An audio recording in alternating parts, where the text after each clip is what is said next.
आज हम लोग रीजनिंग के एक महत्वपूर्ण टॉपिक वेन आरेख पे चर्चा करेंगे। और वेन आरेख में भी ये एकदम नया टॉपिक है। अभी तक वेन आरेख में 2 विषयों से संबंधित प्रश्न पूछे जा रहे थे। 3 विषयों से संबंधित प्रश्न इधर पूछे जाने लगे हैं या पूछे जा सकते हैं। तो मैंने सोचा कि आप लोगों को इस पे एक वीडियो बना के दे दिया जाए कि 3 विषयों से संबंधित अगर प्रश्न पूछे तो इसका डायग्राम कैसे बनेगा, इसको हल कैसे करेंगे और कितने प्रकार के प्रश्न इसमें बन सकते हैं। ठीक है, तो कठिन से कठिन सवाल भी करेंगे और सरल से। पहले इसमें हम लोग सीखेंगे डायग्राम कैसे बनाया जाएगा। अब पहले क्वेश्चन पे आते हैं। ये मैंने आपको ये जो दिए हैं, इस क्वेश्चन के मैंने आपको वैल्यूज दी है। मैं क्वेश्चन पढ़ रहा हूं, पहले क्वेश्चन जरा सुनिए आप ध्यान से। किसी परीक्षा में 400 विद्यार्थियों ने परीक्षा दी। कुल विद्यार्थी कितने हैं? 400, जो केवल 3 विषयों पर आधारित थी। 200 विद्यार्थी गणित में उत्तीर्ण होने वाले गणित में उत्तीर्ण हुए। 150 विद्यार्थी अंग्रेजी में उत्तीर्ण हुए तथा 170 विद्यार्थी रीजनिंग में उत्तीर्ण हुए।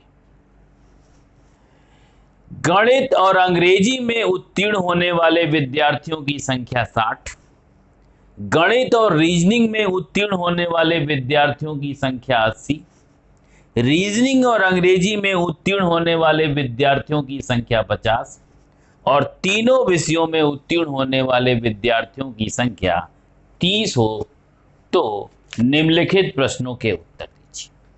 तो अभी हम लोग प्रश्न बोलेंगे इस पे। पहले मैं चाहूंगा कि इसका डायग्राम कैसे बनेगा इसको देखा जाए, फिर एक एक सवाल मैं बोलता चलूंगा और उसको कैसे हल करेंगे ये हम लोग देखेंगे। तो सबसे पहले इसके डायग्राम के बारे में चर्चा करते हैं। कुल विषय कितने हैं? 3। और आप देख रहे हैं 2-2 विषय के बारे में भी दिया है और तीनों विषयों के बारे में भी दिया है। इसका मतलब हमें तीनों सर्किल को इंटरसेक्ट कराना पड़ेगा। तो सबसे पहले इसके डायग्राम पे हम लोग चर्चा करते हैं। ऐसे आप बनाइएगा अपना एक डायग्राम। एक आप ब्लॉक लीजिएगा, थोड़ा सा हम छोटा बनाएंगे डायग्राम ताकि नीचे हम आपको सवालों को भी कर सके इस डायग्राम के माध्यम से। तो एक आपका यहां पर बनेगा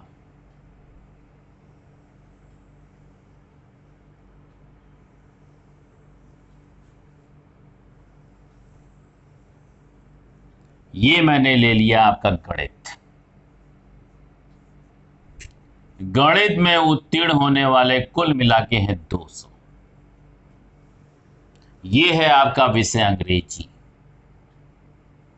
अंग्रेजी में उत्तीर्ण होने वाले हैं आपके 150, वो 150। और ये तीसरा विषय है आपका रीजनिंग। रीजनिंग में उत्तीर्ण होने वाले विद्यार्थी आपके हैं कितने? 170। अब इसके बाद दिया है, इसके बाद आप क्या करिएगा, अब डायग्राम जब बनाइएगा तो यहां से शुरू करिएगा। तीनों विषयों में पास होने वाले विद्यार्थियों की संख्या बनाएगा जो तीनों के इंटरसेक्शन पे होगा। यहीं से स्टार्ट करना है, आपको ध्यान रखिएगा। तो हम यहां से स्टार्ट करेंगे। तीनों विषयों में उत्तीर्ण होने वाले विद्यार्थी, तो यहां हम लिखेंगे 30। अब इसके बाद 2-2 विषय वाले काम करिएगा, फिर आप सिंगल विषय पे आइएगा। अब हम ये वाला हिस्सा लेंगे। ये वाला हिस्सा है गणित और अंग्रेजी में कुल पास होने वाले विद्यार्थी, और ये हिस्सा है गणित और केवल गणित और अंग्रेजी में पास होने वाले विद्यार्थी। तो हमारा काम क्या है कि पहला काम ये करेंगे, केवल निकालेंगे। ध्यान रखिएगा, ये गणित और अंग्रेजी में उत्तीर्ण होने वाले विद्यार्थी 60 है। तो 60 का मतलब ये यहां से लेकर यहां तक, माने ये 30 भी उसमें शामिल है। तो हमारा काम क्या है कि इसमें से हम केवल गणित और अंग्रेजी में उत्तीर्ण होने वाले विद्यार्थियों को निकालेंगे। तो केवल निकालने के लिए हमें 60 में से 30 घटाना पड़ेगा। तो हमारा केवल गणित और अंग्रेजी में उत्तीर्ण होने वाले विद्यार्थी कितने आ गए? 30। अब हम गणित और अंग्रेजी निकाल चुके, तो गणित और रीजनिंग में उत्तीर्ण होने वाले कितने हैं? 80। तो गणित और रीजनिंग में 80 का मतलब यहां से लेकर यहां तक टोटल, उस 30 को भी इसमें शामिल है। तो अगर हमें केवल गणित और रीजनिंग में चाहिए तो हमें 80 में से 30 घटाना होगा। तो हमारे पास आ जाएंगे केवल गणित और रीजनिंग में उत्तीर्ण होने वाले विद्यार्थी कितने आ गए? 50। अब हम निकालेंगे केवल रीजनिंग और अंग्रेजी में पास होने वाले विद्यार्थी। तो रीजनिंग और अंग्रेजी में उत्तीर्ण है टोटल 50। 50 का मतलब ये पूरा हिस्सा शामिल है, इसमें 30 भी शामिल है। तो हमें करना क्या पड़ेगा? 50 में से 30 घटाएंगे तो आंसर आएगा कितना? 20। तो केवल अंग्रेजी और रीजनिंग में पास होने वाले कितने हो गए? 20। अब इनकी मदद से केवल गणित में पास होने वाले, केवल अंग्रेजी में पास होने वाले और केवल रीजनिंग में पास होने वाले विद्यार्थियों को भी निकालेंगे। अब देखो केवल गणित में कैसे निकलेगा? ये टोटल गणित वाला है 200, तो इस 200 में ये शामिल है, ये शामिल है और ये शामिल है। तो हमें क्या करना पड़ेगा? 200 में से इन तीनों को घटाएंगे। किसको किसको? 50 को, 30 को और 30 को। तो 50 30 80, 80 और 30 110। तो हम 200 में से 110 घटा देंगे तो कितना आ जाएगा? 90। अगर हमसे सवाल ये पूछे केवल गणित में कितने पास हुए हैं तो 90। अब अंग्रेजी वाला निकालेंगे। 150 अंग्रेजी का मतलब ये पूरा का पूरा सर्किल अंग्रेजी का है। अगर हमें केवल अंग्रेजी निकालना है तो 150 में से इन तीनों को सब्ट्रैक्ट करना पड़ेगा। तो 150 में से हम घटाएंगे कितना? 30, 30 और 20। 30, 30 और 20 का मतलब हुआ 30, 30, 60, 20, 80। तो 150 में से 80 घटाएंगे तो कितना आएगा? 70। अब हम निकालेंगे केवल रीजनिंग में पास होने वाले। रीजनिंग में कुल 170 पास हैं। 170 का मतलब ये पूरा सर्किल 170 का है। इनमें से इन तीनों को घटाएंगे तो केवल रीजनिंग वाला हमारा निकल के आ जाएगा। तो 170 में से हम क्या घटा दें? 50, 30, 20। 50, 30, 20 माने 100। तो हमारा आंसर आ जाए कितना? 70। तो ये रिप्रेजेंट करने के लिए फिर से ध्यान सुन लो, स्टार्टिंग कहां से करोगे? 3 वाले से। 3 वाले की मदद से केवल 2-2 वाले निकालोगे। जब केवल 2-2 वाले आ जाए तो केवल 1-1 वाले निकालोगे। हो सकता है इन्हीं में से कोई सवाल पूछा हो तो आपका आंसर निकल जाए। और कभी कभी पूछता है केवल गणित में पास होने वाले विद्यार्थी, केवल अंग्रेजी में पास होने वाले विद्यार्थी, केवल रीजनिंग में पास होने वाले विद्यार्थी। या ये सवाल पूछ सकता है केवल गणित और रीजनिंग में 50, केवल अंग्रेजी और रीजनिंग में 20, केवल गणित और अंग्रेजी में 30। तो जो सवाल पूछे उसका आंसर आप निकाल सकते हैं। तो पहला काम है रिप्रेजेंट करने का तरीका आपके समझ में आ गया होगा। अब हम आते हैं क्वेश्चन नंबर 1 पर। क्वेश्चन नंबर 1 हमसे पूछा है केवल गणित और अंग्रेजी में उत्तीर्ण होने वाले विद्यार्थियों की संख्या कितनी है। अब क्वेश्चन क्या पूछा है? केवल गणित और अंग्रेजी में, केवल शब्द लगाया, ध्यान रखिएगा। यहां दिया है गणित और अंग्रेजी में और हम क्या लगा रहे हैं? केवल गणित और अंग्रेजी में। यहां पर भाषा पर बहुत ध्यान दीजिएगा। अगर यहां केवल गणित और अंग्रेजी देता तो मैं सीधे यहां 60 लिख देता, ठीक है, और हमसे पूछता गणित और रीजनिंग में तो मैं दोनों को जोड़ देता। पर यहां पर पूछा है केवल गणित और रीजनिंग में। जरा सवाल पे भी ध्यान दीजिए और कैसे प्रश्न लगा रहा हूं इस पे भी ध्यान दीजिए। केवल गणित और अंग्रेजी में पास होने वाले विद्यार्थी, ये हमें निकालना है। तो हम करेंगे क्या? गणित और रीजनिंग में उत्तीर्ण विद्यार्थियों में से तीनों विषयों में उत्तीर्ण होने वाले विद्यार्थियों को घटा देंगे तो मेरा आंसर आ जाएगा। और यही मैं आपको निकाल के दिखा चुका हूं। तो मैंने क्या किया? गणित और अंग्रेजी में उत्तीर्ण, गणित और अंग्रेजी में उत्तीर्ण, और इसमें से हम क्या कर देंगे? सब्ट्रैक्ट तीनों विषयों में उत्तीर्ण, तीनों विषयों में उत्तीर्ण। अब देखो गणित और रीजनिंग में कितने उत्तीर्ण हुए थे? 60, और तीनों विषयों में उत्तीर्ण हुए 30। तो हमारा आंसर कितना आ जाएगा? 30। यही मैंने आपको यहां निकाल के दिखाया। अब हम लोग क्वेश्चन नंबर 2 पे आते हैं। क्वेश्चन नंबर 2 हमसे पूछा है केवल रीजनिंग में उत्तीर्ण होने वाले विद्यार्थी। तो मैंने आपको तरीका क्या सिखाया कि आपको अगर केवल देखो रीजनिंग में कुल उत्तीर्ण होने वालों की संख्या कितनी थी 170, ये गिवन था। अब इसमें से हम क्या करेंगे, अगर मुझे केवल रीजनिंग चाहिए तो ये 170 का मतलब ये पूरा सर्किल है, तो मुझे 170 में से ये रीजनिंग और गणित में केवल रीजनिंग और गणित में पास होने वाले विद्यार्थी को घटाना पड़ेगा, केवल रीजनिंग और अंग्रेजी में पास होने वाले विद्यार्थी और तीनों विषयों में पास होने वाले विद्यार्थी, इन तीनों को सब्ट्रैक्ट करेंगे। तो 170 में से सब्ट्रैक्ट करेंगे हम क्या क्या, 170 माने रीजनिंग में पास होने वाले विद्यार्थी, इसमें से घटाएंगे गणित और रीजनिंग, केवल रीजनिंग और गणित में पास होने वाले विद्यार्थी, केवल रीजनिंग और अंग्रेजी में पास होने वाले विद्यार्थी और तीनों विषयों में पास होने वाले विद्यार्थी। आप जान रहे हैं 50 ये 20 है, 50 30 80 और 20 100, तो 170 माइनस 100 बराबर 70, तो आपका आंसर आ जाएगा 70। तो केवल रीजनिंग में पास होने वाले विद्यार्थियों की संख्या कितनी है, 70 है। अब क्वेश्चन नंबर 3 पे आते हैं। क्वेश्चन नंबर 3 हमसे कह रहा है कुल उत्तीर्ण होने वाले विद्यार्थियों की संख्या कितनी है।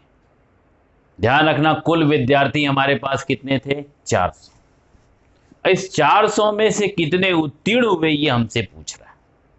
तो अगर कुल उत्तीर्ण होने वाले विद्यार्थियों की संख्या पूछ रहा है, अगर हमें दे देता अनुत्तीर्ण होने वाले विद्यार्थियों की संख्या, तो मैं कुल में से अनुत्तीर्ण को घटा देता, सीधे उत्तीर्ण होने वाले निकल, पर हमें नहीं दिया है, अनुत्तीर्ण होने वाले विद्यार्थियों की संख्या हमें गिवन नहीं है। तो अब हमें क्या करना पड़ेगा, हमें ये सब जोड़ना पड़ेगा। देखिए हमने लिखा है कुल उत्तीर्ण होने वाले विद्यार्थियों की संख्या ये निकालनी है, तो हमें क्या क्या करना पड़ेगा, केवल गणित में उत्तीर्ण होने वाले विद्यार्थी, केवल गणित, इसमें हम जोड़ेंगे केवल अंग्रेजी में उत्तीर्ण, केवल ध्यान रखना केवल वाला लेंगे ये नहीं, केवल अंग्रेजी में उत्तीर्ण होने वाले विद्यार्थी, केवल रीजनिंग में ये वाला लेंगे ना कि 170, केवल रीजनिंग में उत्तीर्ण होने वाले विद्यार्थी, फिर केवल गणित और रीजनिंग में, गणित और अंग्रेजी में लेंगे तो ये ले लेंगे, केवल गणित और रीजनिंग में लेंगे तो ये वाला ले लेंगे, गणित और रीजनिंग केवल वाला लेंगे, ध्यान रखिएगा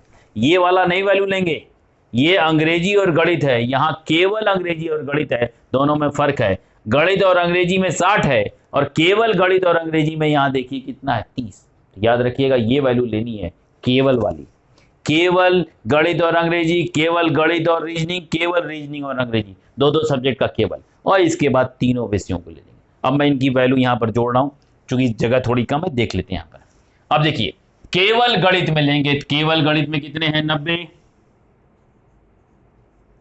फिर लेंगे केवल अंग्रेजी में, केवल अंग्रेजी में कितने 70, फिर केवल रीजनिंग में, केवल रीजनिंग में कितने 70, इसके बाद केवल गणित और अंग्रेजी में, तो केवल गणित और अंग्रेजी में 30, केवल गणित और रीजनिंग में, केवल गणित और रीजनिंग में ये आपके 50, फिर केवल रीजनिंग और अंग्रेजी में तो ये आपके 20, और इसके बाद तीनों विषयों में पास होने वाले 30। अब इनको जोड़ लेंगे हम, 90 70 70 30 50 20 30, जोड़ लीजिए जरा, 70 30 100, 70 30 100 हो गया 200, 90 में हम 50 जोड़ दें और फिर 20 जोड़ दें, ठीक है। तो 90 में 50 जोड़ोगे तो 140, 140 और 20 160 और 200 और हो चुके, कुल मिलाकर तुम्हारा हो गया कितना 360। इसका मतलब 400 विद्यार्थियों में से 360 विद्यार्थी जो हैं वो क्या हैं, उत्तीर्ण हैं। अब हम आते हैं क्वेश्चन नंबर 4 पर।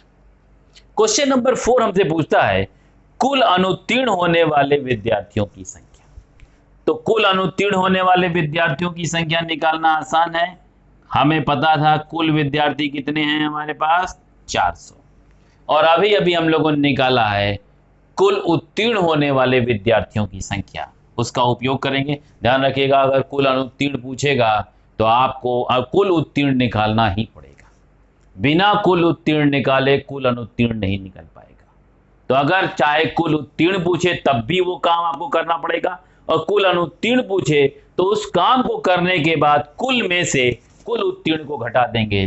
तो कुल विद्यार्थी हमारे पास 400 और अभी हमने निकाला कुल उत्तीर्ण विद्यार्थी कितने 360, तो हमारा आंसर आ जाएगा कितना 40। इसका मतलब अनुत्तीर्ण होने वाले विद्यार्थियों की संख्या कितनी है 40। पर सुन लीजिए फिर से ध्यान से, अगर कुल अनुत्तीर्ण पूछे तब भी आपके पास कोई चारा नहीं है, पहले आपको इसकी मदद से कुल उत्तीर्ण निकालना पड़ेगा। और अगर कुल उत्तीर्ण पूछेगा तो सीधे सीधे ये आंसर, अगर कुल अनुत्तीर्ण पूछेगा तो पहले उत्तीर्ण निकाल लीजिएगा। जो तरीका बताया आपको मैंने, सबके ये नंबरों को जितने नंबर आपने निकाले सब जोड़ लीजिएगा और इसके बाद कुल उत्तीर्ण आ जाएगा। तो कुल में से कुल उत्तीर्ण घटा देंगे तो कुल अनुत्तीर्ण आ जाएगा। अब हम लोग वेन आरेख के 3 विषय से संबंधित प्रश्न के दूसरे प्रश्न पे आते हैं। आपकी मैंने इसमें एक अलग टाइप का एक प्रश्न बनाया है, थोड़ा सा टिपिकल है, ताकि एसआई परीक्षा में जो प्रश्न पूछे जाते हैं, यूपी ट्रिपल एससी में जो प्रश्न पूछे जाते हैं, उस लेवल का सवाल लग सके। क्या देखिए इसको, किसी परीक्षा में 600 विद्यार्थियों ने भाग लिया। कुल विद्यार्थी कितने हैं 600, जो 3 विषयों पर आधारित था। 3 विषय आपके कौन कौन थे, इतिहास, भूगोल और विज्ञान। इतिहास में उत्तीर्ण होने वाले विद्यार्थियों की संख्या 300, भूगोल में उत्तीर्ण होने वाले विद्यार्थियों की संख्या 200, विज्ञान में उत्तीर्ण होने वाले विद्यार्थियों की संख्या 250 थी। ठीक, तीनों विषयों का अलग अलग दे दिया। इतिहास में कुल 300 पास हैं, भूगोल में 200 पास हैं और विज्ञान में 250 पास हैं। अब दो विषय का दे रहा है। फिर इतिहास और विज्ञान में उत्तीर्ण होने वाले विद्यार्थी, इतिहास और विज्ञान में उत्तीर्ण होने वाले विद्यार्थी कितने 90, भूगोल और विज्ञान में उत्तीर्ण होने वाले विद्यार्थी 60 हैं, तीनों विषयों में उत्तीर्ण होने वाले विद्यार्थी 25 हैं और कुल अनुत्तीर्ण होने वाले विद्यार्थी 50 हैं। ध्यान रखिएगा, यहाँ पर केवल 2 विषयों का 2-2 वाला दिया है। ठीक, इतिहास और भूगोल का नहीं दिया है। और हमसे सवाल में यही पूछ रहा है, पहला क्वेश्चन यही पूछ रहा है कि केवल इतिहास और भूगोल में पास होने वाले विद्यार्थियों की संख्या कितनी है, केवल इतिहास और भूगोल में। ठीक है, इतिहास और भूगोल में कहा था तो ये दोनों जुड़ जाते। ठीक, केवल इतिहास और भूगोल में भी पास होने वाले विद्यार्थियों की संख्या पूछ रहा है, तो हम केवल इतिहास और भूगोल में पास होने वाले विद्यार्थियों की संख्या क्या मान लेते हैं x। ठीक, तो हमने ये डायग्राम बनाया है। इतिहास में पास होने वाले की टोटल कितना है 300, 300 का मतलब ये पूरा सर्किल। भूगोल में पास होने वाले विद्यार्थी 200 है, 200 का मतलब ये पूरा सर्किल। और ये x क्या है जो आपका प्रश्न है, केवल इतिहास और भूगोल में पास होने वाले विद्यार्थी कितने हैं, तो मैंने मान लिया केवल इतिहास और भूगोल में पास होने वाले विद्यार्थियों की संख्या कितनी है x। ठीक, अब जरा इधर देखिए, ये आपका विज्ञान में पास होने वाले कुल कितने हैं 600, अनुत्तीर्ण विद्यार्थियों की संख्या कितनी है 50। चूंकि ये देखिए 250 है, 250 विज्ञान में हमें दिया है, विज्ञान में फिर इतिहास और विज्ञान में उत्तीर्ण होने वाले हमारे कितने दिया था 90, और तीनों में मैंने आपको डायग्राम बनाने का तरीका बताया था, तीनों वाला पहले रखते हैं यहाँ पे। अब हमें तीनों वाला पता है और ये वाला पता है हमें इतिहास और विज्ञान में उत्तीर्ण, तो हमने इन दोनों की मदद से इस 90 का मतलब ये टोटल यहां से यहां तक है, इस 90 में से 25 घटा दिया, तो ये हमारा क्या निकल के आया, केवल इतिहास और विज्ञान में उत्तीर्ण होने वाले विद्यार्थी कितने हो गए 65। ये आपको दिया है कि इवन भूगोल और विज्ञान में उत्तीर्ण होने वाले विद्यार्थी कितने हैं 60, 60 का मतलब यहां से लेकर यहां तक, इनमें से 25 तीनों में हैं, तो हमने 60 में से 25 को घटा दिया, तो 35 विद्यार्थी ऐसे निकल के आए जो केवल भूगोल और विज्ञान में उत्तीर्ण थे। अब ये पता है, ये पता और ये पता है, और टोटल 250 है, तो इसकी मदद से ये बड़े आराम से निकल जाएगा। अगर मुझसे ये पूछा होता केवल विज्ञान में उत्तीर्ण होने वाले विद्यार्थी कितने हैं, तो मुझे इसकी आवश्यकता ना पड़ती, मैं केवल इनकी मदद से निकाल लेता। 250 में से इन तीनों को घटा देंगे तो हमारा आंसर आ जाएगा 65, 35, 125 आंसर आ जाएगा। पर हमसे सवाल क्या पूछा है, केवल इतिहास और भूगोल में पास होने वाले विद्यार्थियों की संख्या। तो हमें प्रश्न कर रहा है केवल इतिहास और भूगोल में पास होने वाले विद्यार्थियों की संख्या कितनी है। तो हमने मान लिया ये x है। अब हम सवाल को लगाएं कैसे। अब हम करेंगे क्या, हमें ये पता है कुल विद्यार्थी कितने हैं 600, अनुत्तीर्ण विद्यार्थी कितने हैं 50। तो इसकी मदद से हम कुल उत्तीर्ण होने वाले विद्यार्थी निकालेंगे। तो कुल उत्तीर्ण विद्यार्थी क्या हो जाएगा, कुल विद्यार्थी में से कुल अनुत्तीर्ण को घटा देंगे तो हमारा आंसर आ गया कितना 550। अगर सवाल ये पूछा होता कुल कितने विद्यार्थी उत्तीर्ण हुए तो आंसर कितना आता 550। अब इसी कुल उत्तीर्ण विद्यार्थियों की मदद से हमने आपको इससे पिछले वाले सवाल में कुल उत्तीर्ण विद्यार्थियों की संख्या निकालने का तरीका सिखाया था।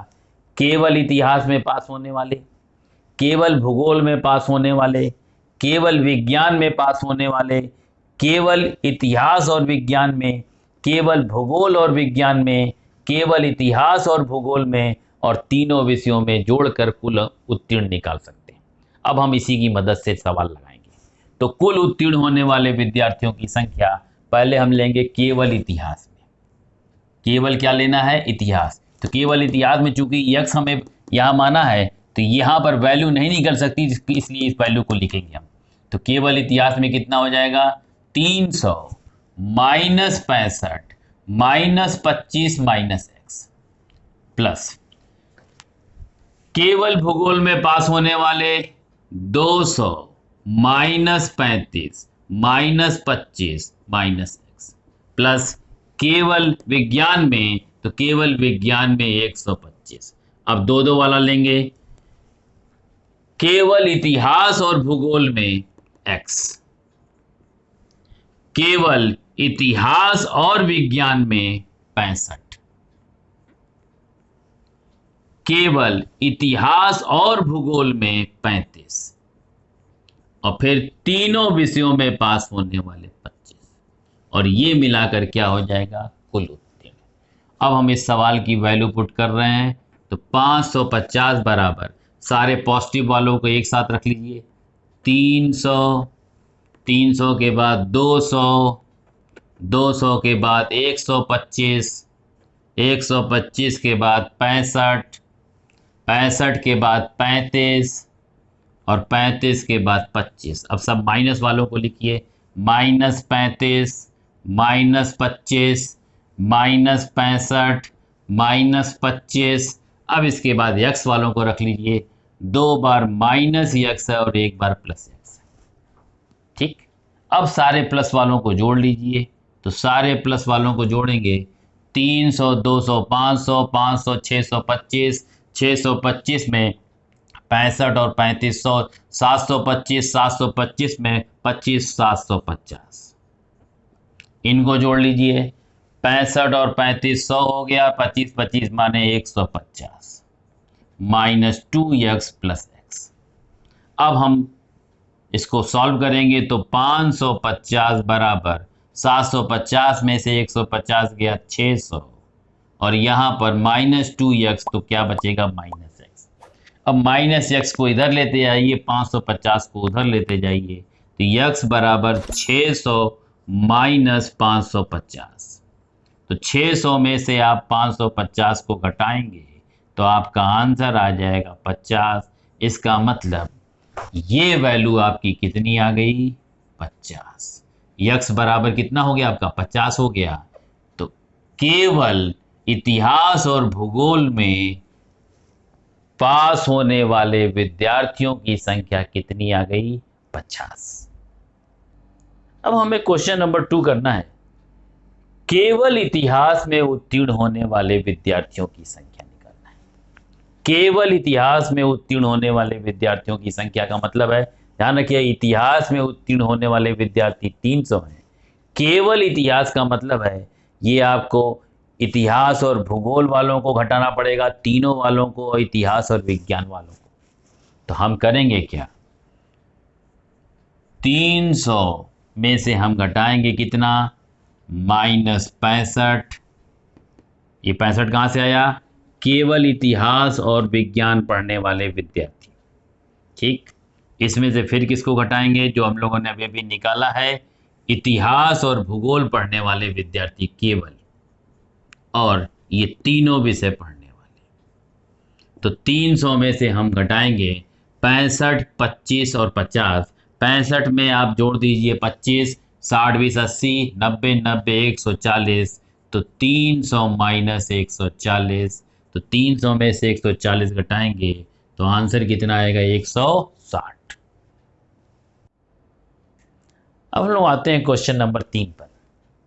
क्वेश्चन नंबर 3 हमसे कह रहा है केवल इतिहास और विज्ञान में उत्तीर्ण होने वाले विद्यार्थी।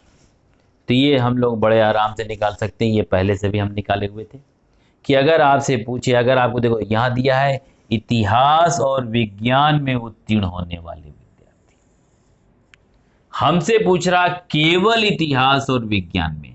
जरा ध्यान दीजिएगा, सवाल जल्दीबाजी ना करिएगा। यहाँ दिया है इतिहास और विज्ञान में उत्तीर्ण होने वाले विद्यार्थी का मतलब है यहां से लेकर यहां तक गिवन है, ये 90 है, और हमसे पूछ रहा है ये वाला हिस्सा केवल इतिहास और विज्ञान में कितने उत्तीर्ण। तो हम करेंगे क्या, इसमें से तीनों पास होने वालों को घटा देंगे तो हमारा आंसर आ जाएगा। तो केवल अगर आपसे पूछे तो इतिहास और विज्ञान में उत्तीर्ण होने वाले विद्यार्थियों में से तीनों विषयों में उत्तीर्ण होने वाले विद्यार्थियों को घटा देंगे। तो हम चाहे इसको लिख भी सकते हैं, इतिहास और विज्ञान में उत्तीर्ण होने वाले विद्यार्थी माइनस तीनों विषयों में